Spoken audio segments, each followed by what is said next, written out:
When you pore over every corner of our world today, a pervasive sense of unease permeates our collective consciousness. As we survey the landscape, it becomes apparent that something is amiss. Evil, pain, suffering, poverty, injustice, all abound, casting a shadow over our existence. The perplexing question arises: if a perfect, benevolent, and omnipotent deity exists, how could such imperfection persist? This conundrum challenges our understanding of divinity and raises profound existential inquiries. Amidst the cacophony of existence, questions echo through the corridors of our minds. Why does suffering pervade our world, overshadowing moments of joy? Why does the allure of evil often seem stronger than the call of goodness? In this labyrinth of life, why do hardships and problems appear ceaseless and unfair? What purpose lies in pain, sickness, and the finality of death?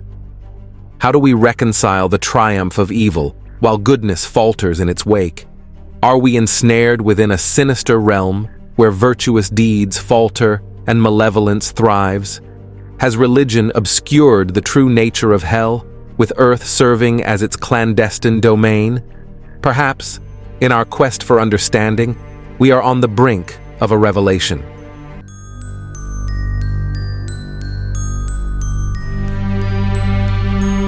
Across the tapestry of religions, perspectives on hell diverge, each offering unique interpretations of the afterlife's darker realms. Yet, a puzzling question arises. Why does the concept of hell predominantly feature in Abrahamic faiths, Christianity, and Islam, while other belief systems vary in their emphasis or absence of such a realm? Could it be that Abrahamic religions have misled us with tales of eternal damnation, inducing fear of a non-existent realm of relentless torment and suffering? Amidst the palpable anguish of existence, torment, fear, death, pain, could it be that Earth is already a form of hell? Are we condemned to a realm where suffering reigns supreme, only to face a potentially worse fate after death? Could there be another worse hellish place we go when we die that is worse than planet Earth? Abrahamic religions depict hell as a realm of eternal punishment and suffering for the damned. Descriptions vary, but commonly include fire, fear, darkness, torment, and separation from the divine. It's portrayed as a place where sinners endure anguish for their transgressions, serving as a deterrent to immoral behavior. Earth is a paradoxical realm where the descriptions of hell in Abrahamic religions find eerie parallels. Here, the virtuous often endure trials while the wicked flourish. Justice appears elusive as uncertainty shrouds every tomorrow. Pain, suffering, and sickness pervade existence, with death looming as a painful inevitability. Genuine love seems scarce, overshadowed by transactional relationships. The scorching sun in the day offers no respite, while darkness envelops nights. Survival becomes paramount in this harsh terrain, where humanity navigates a landscape mirroring the despairing imagery of eternal damnation painted by religious texts. It's a world where echoes of hell's torments resonate in the daily struggles of life. To make it worse, when life becomes unbearable and we run to our Heavenly Father in religion for comfort, He gives us His laws that deprive us of our freedom to enjoy and self-indulge in life. He tells us that we are sinners from birth, and that if we need redemption, we must deny ourselves and follow Him. In 2 Corinthians chapter 4, verse 4, it states, "Satan, who is the god of this world, has blinded the minds of those who don't believe. They are unable to see the glorious light of the good news. They don't understand this message about the glory of Christ, who is the exact likeness of God." This references the devil as the god of this world. Additionally, Ephesians chapter 5 verses 15 and 16 advises, "Be very careful then how you live, not as unwise but as wise, making the most of every opportunity, because the days are evil." These passages highlight the presence of evil in the world. In John chapter 12 verse 31, Jesus refers to the devil as the prince of this world, further suggesting his dominion over it. These verses are often cited to support the belief that earth embodies elements of hell and is under the sway of the devil. In Romans chapter 7, verses 15 to 19, Apostle Paul expresses his struggle, saying, "For what I want to do, I do not do. But what I hate, I do. For I do not do the good I want to do, but the evil I do not want to do. This I keep on doing." This inner conflict illustrates the battle between doing good and succumbing to evil. This struggle is often attributed to the influence of the devil, who, as the prince of this world, rules over the hearts of men, compelling them towards wrongdoing. Revelation chapter 12, verse 9 describes how the devil was cast down to the earth, establishing his dominion here. Isaiah chapter 14, verse 12 also references the fall of Lucifer to earth, further indicating his influence over the world. The prevalence of evil in the world is thus attributed to the devil's rule over earth, making it a breeding ground for wickedness.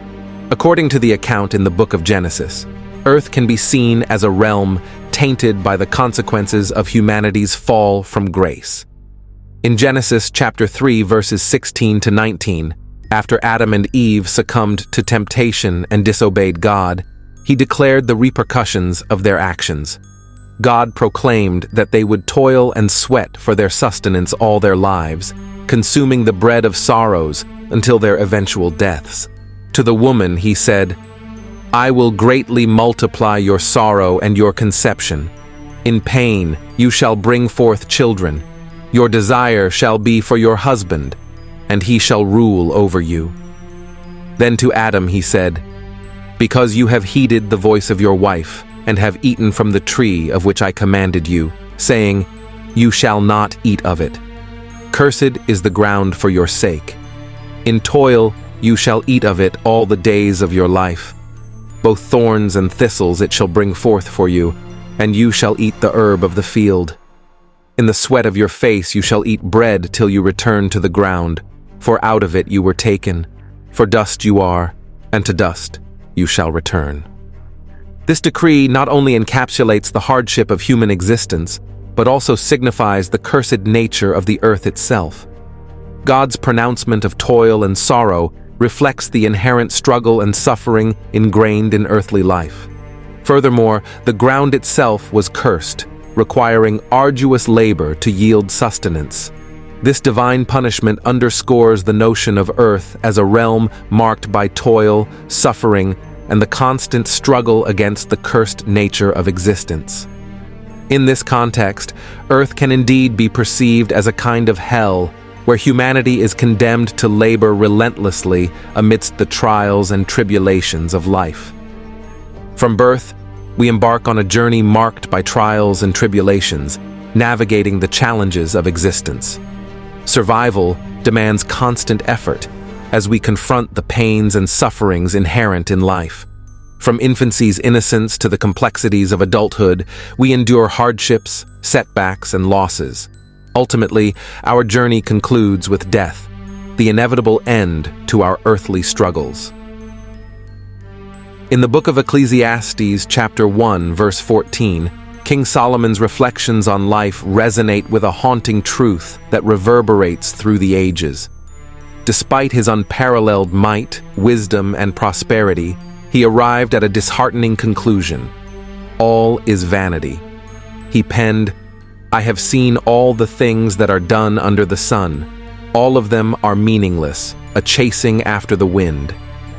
Solomon's wisdom and wealth afforded him the opportunity to indulge in every pleasure and pursue every endeavor, yet he found no lasting fulfillment.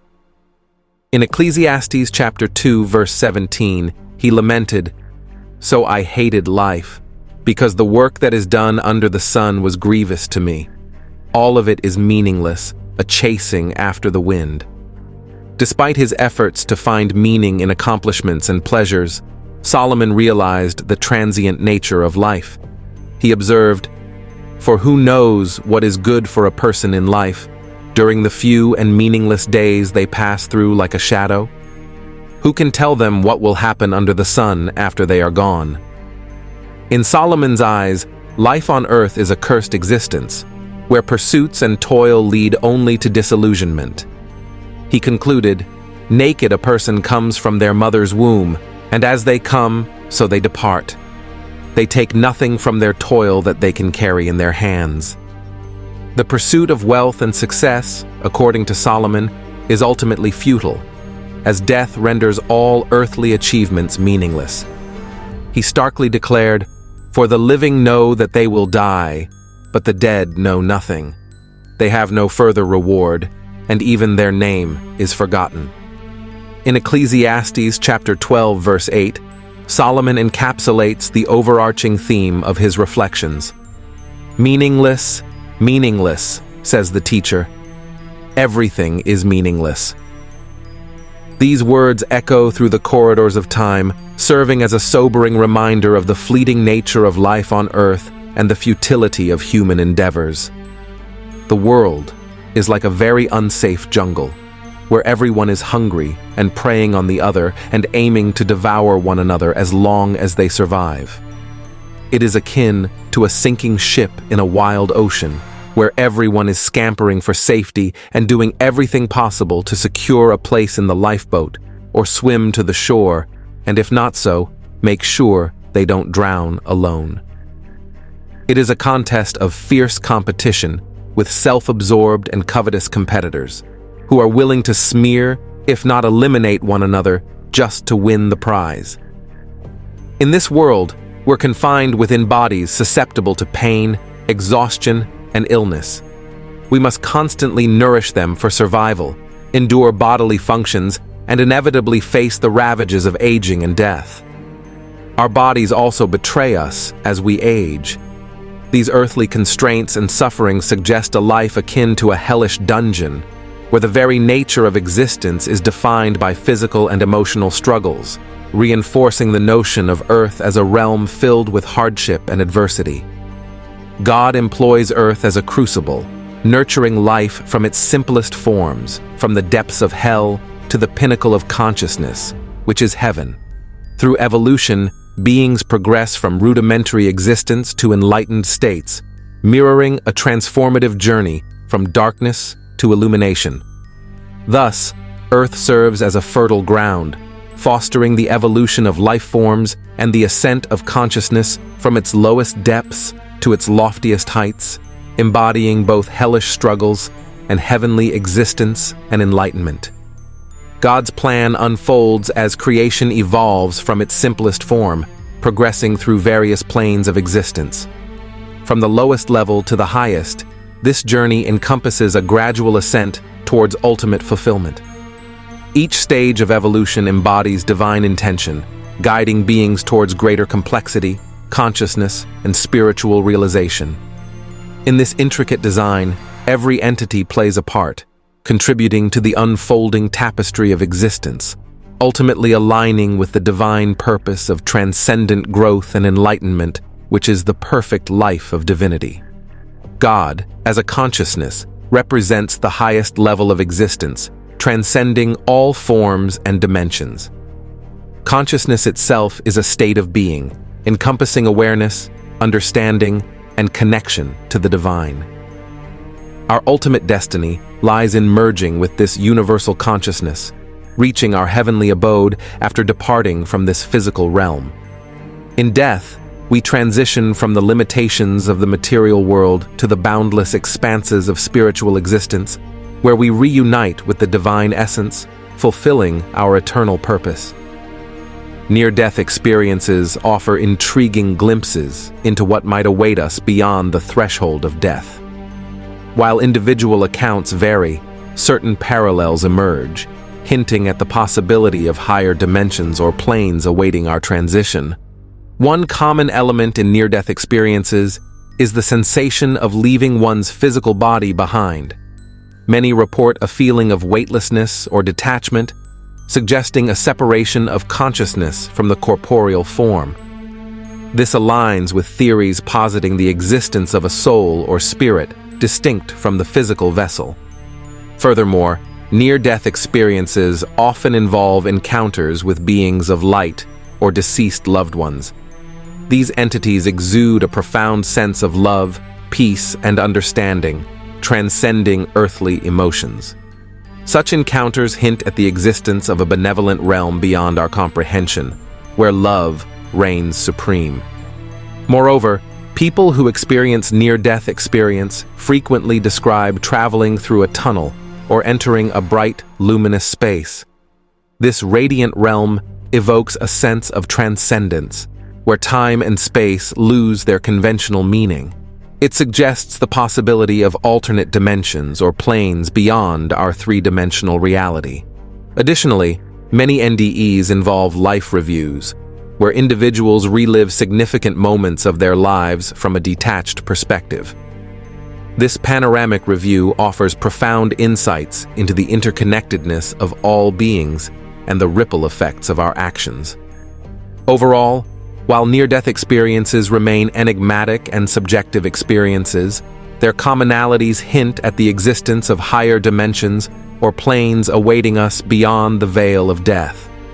These parallels invite contemplation and exploration, challenging our understanding of existence and the nature of reality. The levels of consciousness, or planes of existence, encompass various states of spiritual awareness and reality. Hell represents the lowest level, characterized by suffering and separation from the divine, a state of spiritual darkness and anguish.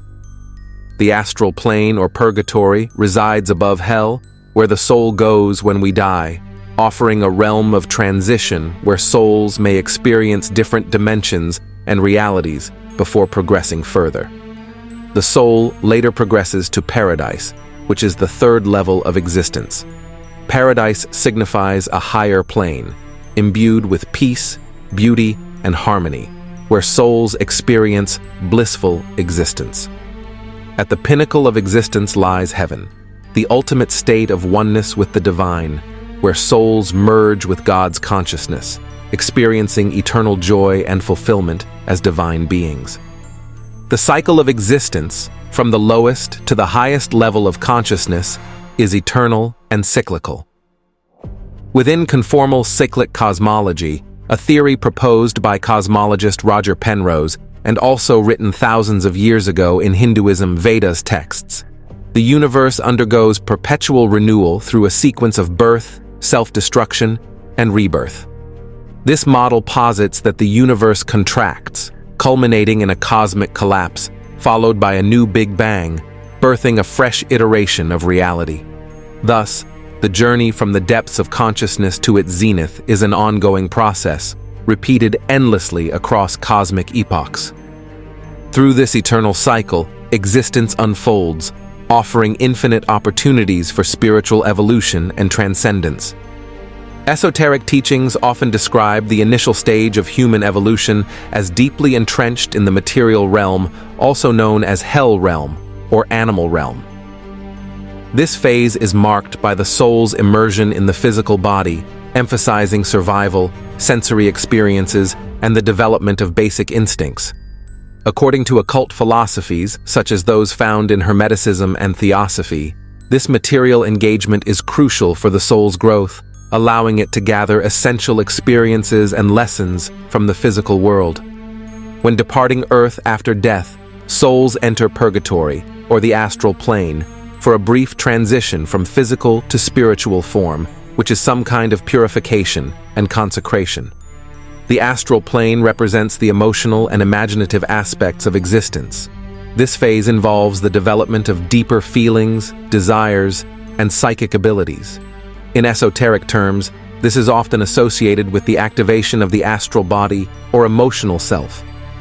The transition from purely material existence to this more subtle plane signifies a critical step in spiritual evolution, as individuals start to explore and understand the power of emotions and the subconscious mind. Here, essence evolves, preparing for the next plane, paradise. Further along the evolutionary path in paradise, souls experience harmonious existence where humans develop their mental faculties, engaging with the plane of thought and intellect.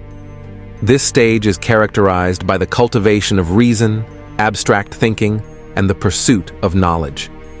Occult traditions like Rosicrucianism and certain schools of Kabbalah emphasize the importance of this phase, as the mind becomes a tool for discerning deeper truths and comprehending the laws of the universe. The integration of higher mental functions is seen as a preparatory step towards spiritual awakening. The culmination of human evolution in esoteric thought is the awakening to the spiritual plane, heaven or God consciousness. This stage is marked by the recognition of the divine within and the transcendence of the ego. Spiritual awakening involves the alignment of the physical, emotional, and mental bodies with the higher self or soul. Mystical traditions, including Sufism and the teachings of Eastern esotericism, describe this process as achieving enlightenment or union with the divine. It is the realization of one's true nature beyond the confines of matter, which is the divine nature. Heaven or God consciousness is the pinnacle of evolution, where the soul partakes of the divine nature, where it merges with the Father and becomes God. In Revelation chapter 22, verse 1 to 5, the Bible describes heaven's perfection, a river of life flowing from God's throne, with trees yielding healing fruit. There's no more pain, death, or curses, and God's servants worship Him, seeing His face. They bear His name, and there's eternal day, needing no light, for God illumines all. It's a vision of divine union and perfect life. The psalmist makes us understand about our divine nature and destiny as God's children, meaning we are God's and have a divine heritage. And I quote, "They do not know, nor do they understand. They walk about in darkness. All the foundations of the earth are unstable. I said, you are God's, and all of you are children of the Most High. But you shall die like men, and fall like one of the princes." Psalms chapter 82, verse 5 to 7. Heaven, as described in various religious texts, is a realm of boundless beauty, peace, and joy. In Christianity, it's depicted as a place of eternal communion with God, where believers experience perfect love and fulfillment. In Islam, it's described as paradise, adorned with gardens, rivers, and delights beyond imagination. Hinduism envisions heaven as Svarga, a realm of pleasure and reward for righteous deeds. Buddhism describes heaven as a state of blissful enlightenment. Across faiths, the concept of heaven transcends earthly limitations, offering believers a glimpse of divine majesty and everlasting happiness. As 1 Corinthians chapter 2, verse 9 states, "No eye has seen, nor ear heard, nor the heart of man imagined what God has prepared for us." Jesus assured us that in this world we will face many challenges and hardships. In John chapter 16, verse 33, He said, "In this world you will have trouble, but take heart, I have overcome the world." This profound statement reminds us not to worry or be disheartened by our earthly struggles. Jesus has already triumphed over the world's trials and tribulations. His victory promises us peace and a future beyond our current difficulties. Moreover, Jesus has prepared a better place for us, where we will dwell with Him eternally, free from the troubles of this world. In Matthew chapter 6, verse 19 to 21, which states, "Do not store up for yourselves treasures on earth, where moths and vermin destroy, and where thieves break in and steal. But store up for yourselves treasures in heaven, where moths and vermin do not destroy, and where thieves do not break in and steal. For where your treasure is, there your heart will be also." Jesus imparts timeless wisdom, urging us not to tether our hearts to the fleeting treasures of this world. He cautions against investing excessively in earthly wealth, which is subject to decay and vulnerability. Instead, Jesus directs our focus towards accumulating treasures in heaven, where permanence and security reign supreme. By admonishing us to prioritize eternal treasures, Jesus illuminates a profound truth. Our earthly existence is but a transient phase in the grand scheme of eternity. He teaches us to transcend the limitations of this temporal realm and fix our gaze on the afterlife, where true fulfillment awaits. In the heavenly realms, beyond the confines of earthly toil and suffering, lies the promise of a glorious union with our Heavenly Father. Jesus offers hope that in departing from this hellish dungeon called earth, we embark on a journey towards spiritual evolution and divine communion. Though our earthly journey may be fraught with challenges and trials, Jesus assures us of a brighter, flawless existence beyond the veil of mortality. As spirit beings in the presence of the divine, we shall bask in the eternal perfection of heavenly bliss. In essence, Jesus beckons us to transcend the temporal and embrace the eternal, for therein lies the true essence of life. As echoed in 1 Corinthians chapter 15, verse 54, when the perishable has been clothed with the imperishable and the mortal with immortality, then the saying that is written will come true: death has been swallowed up in victory. To wrap up, it's fundamental to grasp the fact that the fear of hell and eternal damnation is a deception, trapping us in a cycle of fear and suffering. In reality, we're already in hell, where we are consumed by fear, deception, suffering, and pain. Instead, we should embrace God's boundless love. We are His cherished children, destined for unimaginable greatness. God's plan is to elevate us to divine likeness, where we'll bask in eternal bliss. The last chapter of the Bible, Revelation chapter 22, promises our reign as kings forever and ever, a testament to the glorious destiny awaiting all of us. Embrace this truth, for in God's love, fear dissipates, and the promise of eternal glory shines brightly. I hope you learned something today. If you loved this video, please share, like, comment, and subscribe. I appreciate you doing so. As always, wishing you a beautiful day, and thank you for watching.